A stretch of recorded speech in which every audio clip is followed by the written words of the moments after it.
Hello team, hope all of you are having a very pleasant day.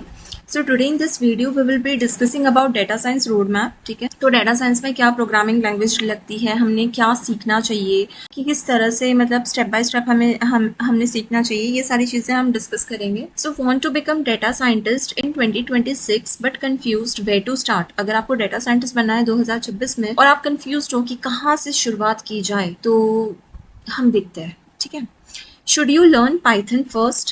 क्या पहले हमने Python सीखना चाहिए, क्या हमने पहले एसक्यूएल सीखना चाहिए, क्या हमने पहले मशीन लर्निंग सीखना चाहिए, या हमने आर्टिफिशियल इंटेलिजेंस सीखना चाहिए, या हमने डीप लर्निंग सीखना चाहिए? And most importantly, do you really need masters degree to become data scientist? क्या हमें मास्टर्स डिग्री चाहिए डेटा साइंटिस्ट बनने के लिए? बिना मास्टर्स डिग्री के क्या डेटा साइंटिस्ट बनना चलेगा? नहीं. In this video I will show you complete data science road map step by step from beginner to job ready level. ठीक है, so I will also share the best free platforms, project certifications and internship websites. So if you are serious about building career in AI and data scientist, this video is for you. Cool enough? सो जैसा कि मैंने आपसे कहा था कि masters degree data scientist के लिए लगेंगी या नहीं लगेंगी. मास्टर्स डिग्री डेटा साइंटिस्ट के लिए अगर आप रखते हो तो दैट इज़ बेनिफिशियल, क्योंकि अगर आपका पूरा एकेडमिक्स अच्छा है, if it is top class and साथ में मास्टर्स डिग्री है, तो आपको फांग मांग में, ठीक है, फांग मांग कंपनीज़ में या जितनी भी प्रीमियम कंपनीज़ है, प्रीमियम प्रोडक्ट बेस्ड कंपनीज़ में आपको रिसर्च रोल्स मिल सकते हैं, रिसर्च रोल की जॉब अपॉर्चुनिटीज़ मिल सकती है, या कोर डेवलपमेंट में भी आपको बहुत अच्छी अपॉर्चुनिटीज़ मिल सकती है.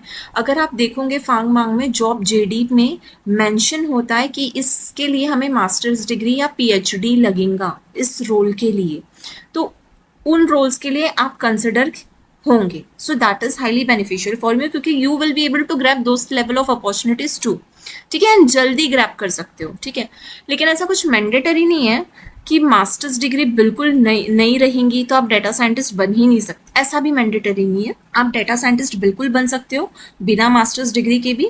लेकिन हाँ, एक अगर आपको और अच्छा प्रोजेक्ट चाहिए, बहुत और कोर डेवलपमेंट में जाना है, और हाई स्किल वाला प्रोजेक्ट चाहिए, तो डेफिनेटली दैट इज बेटर. अगर आपके पास में वो चीज़ नहीं है तो this is also data scientist आप बन सकते हो. ठीक है, ऐसा कोई ये नहीं है कि नहीं, वो नहीं, मास्टर्स डिग्री नहीं है तो डेटा साइंटिस्ट आपको प्रोजेक्ट्स अच्छे मिलेंगे. ठीक है, बहुत खराब प्रोजेक्ट्स तो नहीं मिलेंगे data scientist machine learning engineers के लिए. हाँ, इसमें हम डेटा साइंटिस्ट डिस्कस कर रहे हैं. हाँ, सो आपको प्रोजेक्ट्स अच्छे मिलेंगे. ठीक है, सो डेटा साइंटिस्ट के लिए सबसे पहली बात आती है, हाँ, learn a programming language. Foundation, क्या फाउंडेशन लगता है डेटा साइंटिस्ट के लिए?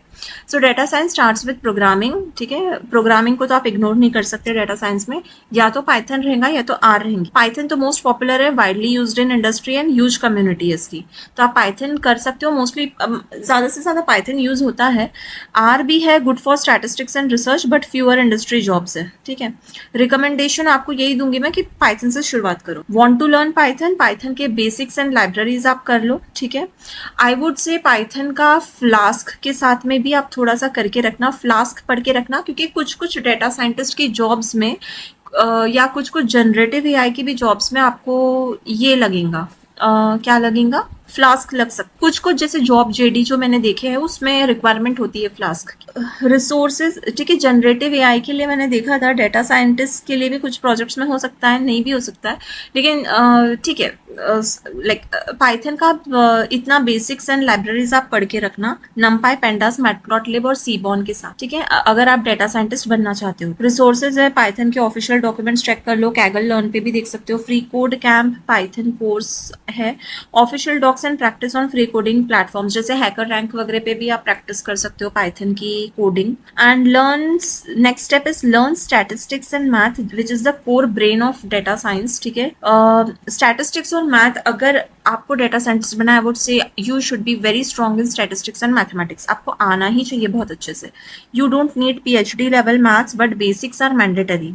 ठीक है, आपको पीएचडी लेवल का मैथमेटिक्स तो जरूरत नहीं है, बट बेसिक्स आर मैंडेटरी. की टॉपिक्स है डिस्क्रिप्टिव स्टैटिस्टिक्स, जो कि मीन है, मीडियन है, वेरिएंस है, स्टैंडर्ड डेविएशन है.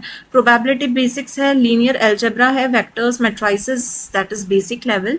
एंड हाइपोथेसिस टेस्टिंग है, प्रोबेबिलिटी बेसिक्स है, लीनियर अलजेब्रा है, वेक्टर्स, मैट्राइसेस, ठीक है, basic level and hypothesis testing, ठीक है। ये सारे की टॉपिक्स है, और भी है उसमें, एक्सप्लोर करेंगे हम, मतलब और भी चीज़ें हैं इसमें, ठीक है।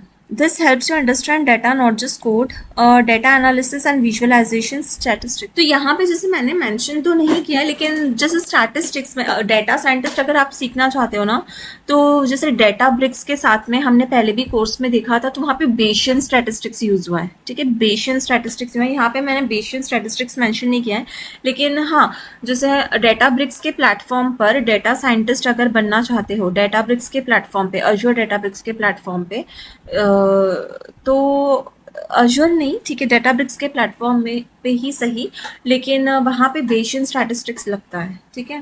Data analysis and visualisation, this is where you start working with real data. Skills क्या आएंगी इसमें? डाटा क्लीनिंग आ जाएंगी, जहाँ पे मिसिंग वैल्यूज, आउटलायर्स वगैरह आप निकाल देते हो। एक्सप्लोरेटरी डाटा एनालिसिस आएगा, ईडीए, विजुअलाइजेशन आ जाएगा, चार्ट, ट्रेंड्स एंड इनसाइट्स।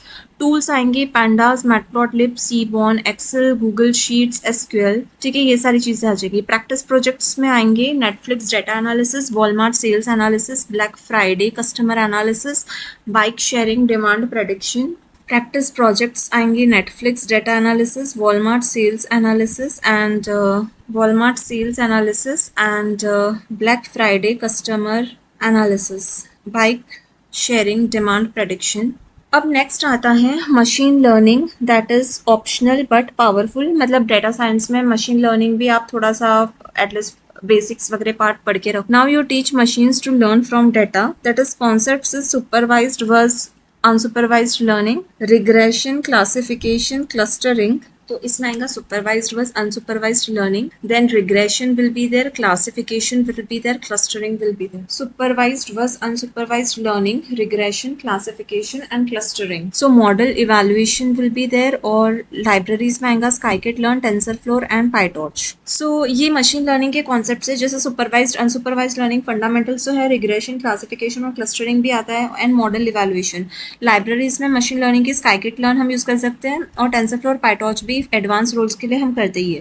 तो ये सारी चीजें भी आप थोड़ी सी ग्रास्प करके रखोगे तो that would be beneficial for you. Step 5 में आता है projects and portfolio. So skills without projects like no job, है ना। Do at least 3 to 5 projects, 3 to 5 से ज्यादा तो आप ज्यादा ही करो, 20-25 करो, 30 प्रोजेक्ट्स करो। मैंने यहाँ पे 3 to 5 डाले हैं। सेल्स प्रेडिक्शन है, कस्टमर सेगमेंटेशन है, रिकमेंडेशन सिस्टम है, कोविड है, स्टॉक है, मार्केटिंग एनालिसिस है। सो कैगल से आपको डाटा सेट वगैरह मिल जाएंगे। कैगल हो, मैंने एक शॉर्ट भी बनाया था जिसमें डाटा सेट्स आप 3 प्लेटफॉर्म से फैच कर सकते हो। एक मैंने कैगल और data.government मेंशन किया था, ठीक है। उसके बाद में आएगा पुट एवरीथिंग ऑन गिटहब। जो भी आप प्रोजेक्ट्स बनाते हो ना, आपने 5 बनाए, 10 बनाए, 15 बनाए, 20 बनाए, वो सारे के सारे गिटहब पे डालो, ठीक है। गिटहब पे प्रोजेक्ट्स डालो एंड वो शेयर करो उसे अच्छी तरह से। ऐसे प्रोजेक्ट्स बनाओ, और 15 बनाते हो तो आपको वो 15 प्रोजेक्ट्स एक्सप्लेन करते आना चाहिए इन द इंटरव्यूज़, ठीक है। एंड बस प्रोजेक्ट्स बनाकर डाल मत दो, वो प्रोजेक्ट्स आपको इंटरव्यूज़ में एक्सप्लेन भी करते आना चाहिए पूरी तरह से। एंड दूसरी ये बात, मैं ये भी बोलूँगी उस प्रोजेक्ट से आपको क्या समझ में आया, क्या आपने जैसे जो भी आपने इवैल्यूएट किया, डाटा क्लीन किया, डाटा प्रिपेयर किया, आउटलायर्स निकाले, उससे आपको क्या समझ में आया, उससे आपको क्या आउटपुट मिला, आपको क्यों लगता है कि आपका output near by two the answer है, उसका थोड़ा सा ना समराइज्ड एक्सप्लेनेशन भी डालो तो बहुत अच्छा रहेगा, ठीक है। ऐसा थोड़ा सा सिस्टमैटिकली अगर आप डालते हो तो that would be very good enough. फिर उसके बाद में put everything on GitHub. LinkedIn पे आप डाल सकते हो, रेज्यूमे डाल सकते हो, ठीक है। यहाँ डालोगे तो गूगल फॉर्म्स जब आप जॉब के लिए भरते हो, जब आप लिंक्डइन पे अपने अपडेट वगैरह करते हो चीज़ों को, लिंक्डइन पे एक गिटहब प्रोजेक्ट की लिंक डाल दो, ठीक है। गिटहब पे जब आप डालते हो ना, प्रोजेक्ट्स हो गए अपने, एंड जैसे आप एक पब्लिक गिटहब प्रोफाइल बना सकते हो, है ना, sharing few of your projects. मैं ये नहीं कह रही हूँ कि आपने 25 प्रोजेक्ट्स बनाए होंगे तो 25 के 25 पब्लिक पे डाल दो, लेकिन कुछ प्रोजेक्ट्स आप डाल सकते हो, जैसे 5 डाल सकते हो, है ना, डेटा साइंस के बारे में, और कुछ ऐसे समरीज वगैरह डाल सकते हो। तो at least that also will be useful to the public, and साथ में अगर आपका गिटहब प्रोफाइल अट्रैक्टिव रहा तो आपका गिटहब प्रोफाइल भी पेड हो सकता है, ठीक है। You can earn around 2 to 8 lakhs, ठीक है, 2 to 8 lakhs और may be more depending upon the data on your GitHub and how much it is useful to public. लेकिन हाँ, that is also one of the earning resource, right. So internships and jobs, look for roles like data analyst, business analyst, business intelligence analyst। तो ये सारे जो jobs हैं ना, ये data scientist के लिए है। यूजुअली ऐसे ही कुछ अराउंड नेम होते हैं। ये सब के ना जॉब जेडी पढ़ना, ऐसे नेम्स होते हैं। मैं ये नहीं कह रही हूँ कि सपोज बिजनेस एनालिस्ट है तो सारे के सारे बिजनेस एनालिस्ट ही, या बिजनेस एनालिस्ट के जॉब जेडी ही डाटा साइंटिस्ट के होंगे। No, not at all. Data analyst के जितने जॉब जेडीज है, नहीं, वो डाटा साइंटिस्ट के नहीं होते हैं। Data analyst is different, data scientist is different. लेकिन ये सारे जो टॉप, मतलब ये सारे जो नेम्स है ना, इनके जॉब जेडी पढ़ना, क्योंकि नेम्स डिफर कर सकते हैं लेकिन जॉब जेडी में जो कॉन्सेप्ट या जो स्किल्स डिमांड होती है ना, जो दिया रहता है skills demand, what are the requirements, या हम क्या चाहते हैं, तो वो ऐसी हो सकती है। उसके बाद में ना ऐसा भी कुछ हो सकता है जैसे फोरकास्टिंग इंजीनियर या time series engineer. Time series engineer या फोरकास्टिंग इंजीनियर जो बोलते हैं ना हम, फोरकास्टिंग इंजीनियर लगेगा तो उसमें भी है ना ये डेटा साइंटिस्ट मांगते हैं, ठीक है। जो जिसे टाइम सीरीज फोरकास्टिंग वगैरह आती है ना, time series engineer, forecasting engineer, तो वो भी डेटा साइंटिस्ट के लिए रहता है। ऐसी भी मैंने जॉब जेडीज देखे हैं। तो अगर ऐसा भी रोल मेंशन रहा फोरकास्टिंग, तो उसकी जॉब जेडी ज़रूर चेक करना, ठीक है। तो और हाँ, इस तरह से भी रहता है फाइनेंस डेटा साइंस इंजीनियर्स। तो वो जो डेटा साइंटिस्ट रहते हैं वो फाइनेंस डोमेन के होते हैं, तो फाइनेंस के भी रहते हैं मार्केटिंग डेटा साइंटिस्ट इंजीनियर्स। तो यहाँ पे मैंने शायद डाला भी होगा, मशीन लर्निंग वगैरह डाला है मैंने, ऑपरेशंस। लेकिन ऐसे मार्केटिंग एनालिस्ट वगैरह की भी जॉब्स होती है, तो वहाँ पे भी डेटा साइंटिस्ट यूज़ होता है। फाइनेंस की भी होती है, वहाँ पे भी डेटा साइंटिस्ट यूज़ होता है। फोरकास्टिंग इंजीनियर्स होते हैं, तो फोरकास्टिंग में भी टाइम सीरीज फोरकास्टिंग यूज़ होती है। Time series forecasting is also one of the concept which comes under data scientist and machine learning. Cool.